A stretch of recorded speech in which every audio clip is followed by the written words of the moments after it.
tu rates tellement tes ventes que maintenant tu es persuadé d'être le pire vendeur de la Terre. Tu as remis en question ton setting, tu as remis en question ton offre, tu as remis en question ton tunnel de vente, tu as remis en question ton avatar client et pour autant, rien ne change. Tu rates toutes tes ventes pour une seule chose, tu ne sais pas gérer tes objections. Okay. Les objections de tes clients, ce n'est pas un frein. Dans cette vidéo, je vais t'expliquer les 5 objections les plus courantes, ok? La manière dont tu dois y répondre et surtout la manière dont tu dois les prévenir. On va enfin foutre une grosse patate au c'est trop cher, une bonne fois pour toutes, ok? Et tu vas enfin faire rentrer de l'argent dans ton business. Avant ça, si tu es toujours persuadé d'être un mauvais vendeur, viens en call avec moi, je t'explique exactement pourquoi tu sais pas vendre, ok?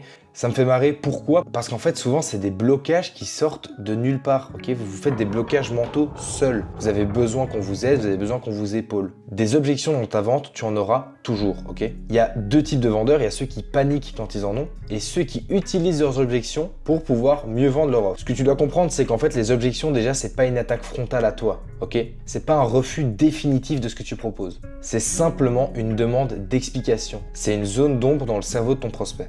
Aujourd'hui, je vais donc te montrer comment anticiper les objections, désamorcer les 5 objections les plus fréquentes dont je t'ai parlé dans l'intro, et surtout la plus importante, transformer le c'est trop cher en ok, je signe. Alors prends des notes, concentre-toi parce que ça peut littéralement faire doubler ton chiffre d'affaires. On est parti. D'abord, tu dois comprendre la différence entre une objection et un obstacle. En fait, un obstacle, c'est un fait extérieur à ta vente. Par exemple, tu vas faire ton pitch de vente au gars, et donc le mec va t'expliquer « Ouais, mais je pars en vacances la semaine prochaine, donc je serai pas totalement dispo pour commencer. » Cool. Ça, c'est pas une objection, ok? C'est juste un fait extérieur qui fait que le gars va pas pouvoir prendre directement et suivre exactement ton onboarding. D'ailleurs, si tu as un problème d'onboarding client pareil, tu trouves que c'est pas assez smooth ou tu as du mal à ce que tes clients puissent directement se projeter dans ce que tu offres, viens en DM sur Insta et on en discute. Mais donc ça, c'est pas une objection, c'est juste une contrainte de planning. Maintenant que tu as compris ça, on va directement rentrer dans le vif du sujet, les 5 plus grosses objections. Premièrement, le « je dois réfléchir ». Alors déjà, pourquoi est-ce que tes clients ils te disent ça? C'est une excuse vraiment classique et ça veut surtout souvent dire qu'il y a encore des doutes, ok? Que t'as peut-être pas assez creusé dans la phase d'observation, que t'as peut-être pas assez creusé dans la phase de découverte, que tout simplement le pitch de ton offre n'est pas dingue ou que t'as même pas pré-pitché ton offre. La manière dont moi je vais procéder pour essayer de contrer cette objection et essayer de la prévenir, c'est qu'au début du call, je vais dire Nicolas, est-ce que tu serais contre à l'idée qu'à la fin de ce call, tu puisses prendre une décision positive ou négative vis-à-vis de l'offre que je vais t'exposer? C'est tout con, c'est vraiment pas compliqué, c'est pas sorcier, c'est juste comme ça. En fait, au début du call, je lui dis ça, lui il va dire non, pas de souci, et au moins comme ça, les barres sont sur les T et les points sur les I. Il sait qu'à la fin du call, il doit choisir si oui ou non il part avec moi. S'il décide de faire un pas vers la résolution de ses problèmes ou alors s'il décide de rester dans son problème. Mais bon, si ça ressort quand même, comment tu vas pouvoir la traiter? Tu peux lui répondre, je comprends, une décision comme celle-ci, ça demande de la réflexion, mais explique-moi ce que tu voudrais clarifier avant de pouvoir prendre une telle décision. Alors pourquoi ça marche? Parce qu'en fait, derrière, il va pouvoir te ressortir les réelles objections qu'il a. Par exemple, une mauvaise compréhension d'exactement ce que tu proposes. Être pas certain qu'en fait ça lui correspond par exemple. Ou alors tout simplement, il peut aussi te sortir une peur de l'engagement direct. Deuxièmement, je dois en parler à quelqu'un. Alors moi, la manière dont je préchote cette objection, c'est que tout simplement au début du call, je vais lui demander, ok Iliane, avant qu'on commence, je vais juste te demander, est-ce que tu es le seul décisionnaire à l'idée de prendre cet accompagnement ou non? En fait, en faisant ça, ça lui permet de lui directement dire, non, je dois en parler à ma copine, je dois en parler à ma femme, s'il est plus jeune, je dois en parler à ma maman, à mon papa, à ton papy, à qui tu veux. Mais en gros, ça va directement lui être honnête sur le fait qu'il est le seul décisionnaire ou pas. En faisant ça, ça te permet plusieurs choses, mais la plus importante, c'est surtout que ça te permet de pouvoir lui ressortir cette information-là si jamais il te sort quand même cette excuse. S'il est honnête dès le début et qu'il me dit non, par exemple, je dois en parler à ma femme, tu peux simplement lui dire ok, pas de problème, on va reprogrammer directement un appel avec toi, ta femme et moi, et comme ça, on est sûr et certain de pouvoir couvrir l'entièreté de vos questions à 3. Bon, s'il te la sort quand même, je parle de l'objection, tu vas devoir aller chercher et lui demander, bien sûr, je comprends, mais de quoi est-ce que ta femme va avoir besoin comme information pour pouvoir t'aider à prendre cette décision? En fait, ça va te permettre de cool down et surtout de pouvoir lui donner les exacts tenants et aboutissants dont il va devoir parler à sa femme. Même si moi, je te conseille toujours d'essayer de déjà prévoir pendant le call un appel à 3. Parce que déjà, si ça le met face au fait que c'est un mytho, il va très très vite changer d'excuse, ok?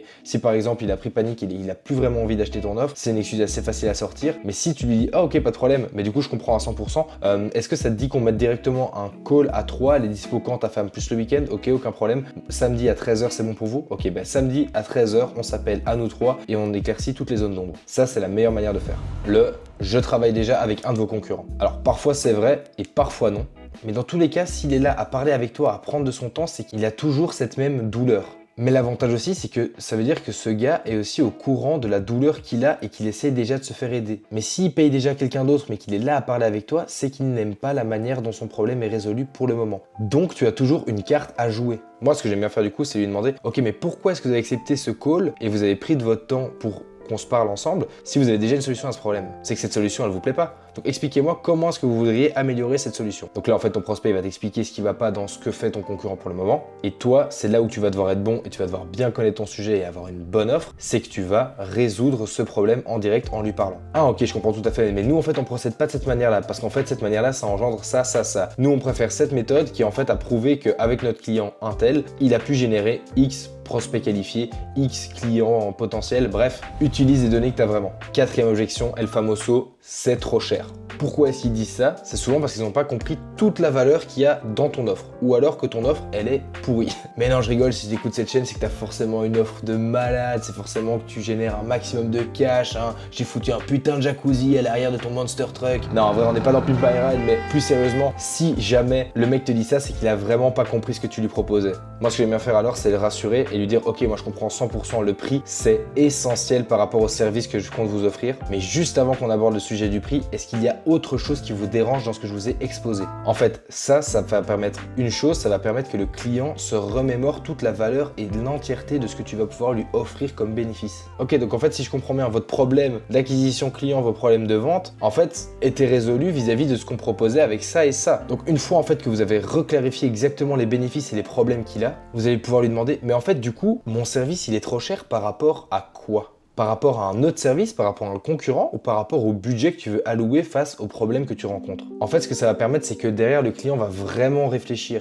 et va vraiment se rendre compte qu'en fait, le pain point pour lequel il est venu prendre du temps et parler avec toi, c'est essentiel à sa phase de scale actuelle. Le prospect va parler librement de ses problèmes et tu vas enfin pouvoir continuer à creuser et surtout à ne jamais te justifier toi, mais à lui faire comprendre à quel point ton offre est forte. Et surtout, à la fin, la dernière balle que tu peux lui mettre, c'est... Ok, je comprends, mais en fait, le coût de ne rien faire et de ne pas investir maintenant, il est bien plus fort au bout de 3 mois que le fait de passer à l'action directement maintenant avec moi. Refais-lui mettre en perspective absolument tous les arguments que tu lui as dit, montre-lui les bénéfices qu'il aura, ça peut être sur une durée de 6 mois, 3 mois en fonction de ce que tu proposes comme service, mais fais-lui comprendre que le fait de ne rien faire va coûter plus cher que d'investir cet argent et ce temps avec toi. Parce que ce soit pour vos prospects ou pour vous, ne rien faire, c'est un choix, ok? 5, la dernière astuce, on n'a pas de budget. Ce que le prospect essaye de faire là, c'est simplement d'essayer de tester ton prix. Il essaye juste de comprendre à quel point il y a une marge de négociation et à quel point il y a moyen de baisser tout ça. Là, tu peux lui ressortir, ok, mais si j'avais la solution parfaite à ton problème, est-ce que le budget serait toujours un problème pour toi? Ou alors, je comprends, mais est-ce que le budget, c'est vraiment ça le problème? Ou alors, c'est un manque de priorisation au sein de votre business? Et là, directement, on peut refaire un call de 1 heure plus tard si vous voulez qu'on repriorise toutes les tâches que vous devez faire pour vous améliorer. Les entreprises ont toujours de l'argent pour les choses les plus urgentes. Si tu lui fais comprendre que ton service est la seule métrique qui va lui permettre d'enfin arriver à la destination où il veut arriver, crois-moi bien qu'il payera forcément, peu importe le prix. C'est bon, on a revu ensemble les 5 objections les plus courantes. On a aussi vu la différence entre obstacles et objections. Je t'ai expliqué comment prévoir les objections et les pré-traiter. Je t'ai expliqué comment les traiter si jamais elles surviennent quand même. Et enfin, je t'ai expliqué comment tu allais pouvoir enfin atteindre tes objectifs et vendre ton offre correctement. Si tu es encore là jusqu'à la fin, c'est forcément que tu as un problème dans ton business et surtout dans ta vente. Donc viens en DM, je te promets que je ne vais pas te mordre ou si je te mords, ça te plaira.